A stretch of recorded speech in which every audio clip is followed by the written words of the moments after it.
அரக்கோணம் நகரில் உணவு குடும்ப சங்கத்தின் 16வது ஆண்டு துவக்க விழா வெகு விமர்சையாக நடைபெற்றது. ராணிப்பேட்டை மாவட்டம் அரக்கோணத்தில் செயல்பட்டு வரும் நகர உணவு குடும்ப சங்கத்தின் 16வது ஆண்டு துவக்க விழா சங்கத் தலைவர் மகேஷ்குமார் தலைமையில் தனியார் மண்டபத்தில் நடைபெற்றது.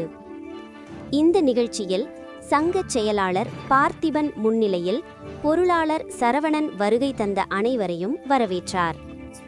விழாவில் சிறப்பு அழைப்பாளராக கலந்து கொண்ட தமிழ்நாடு ஹோட்டல்கள் சங்க தலைவர் டாக்டர் வெங்கடா சுப்பு உணவகத்துறையின் வளர்ச்சி, தொழில்முறை மேம்பாடு மற்றும் புதிய தலைமுறைக்கு திறன் வளர்ப்பு குறித்து முக்கியமான ஆலோசனைகளை வழங்கி உரையாற்றினார். மேலும் சங்கத்தின் வளர்ச்சிக்காக உறுப்பினர்கள் ஒற்றுமையுடன் செயல்பட வேண்டும் எனவும் அவர் வலியுறுத்தினார்.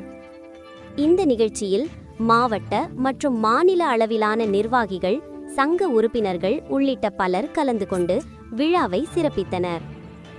அரக்கோணம் நகரில் நடைபெற்ற இந்த ஆண்டு விழா உணவக தொழிலில் ஈடுபட்டுள்ளவர்களுக்கு உற்சாகத்தையும் புதிய ஊக்கத்தையும் அளிக்கும் வகையில் அமைந்தது.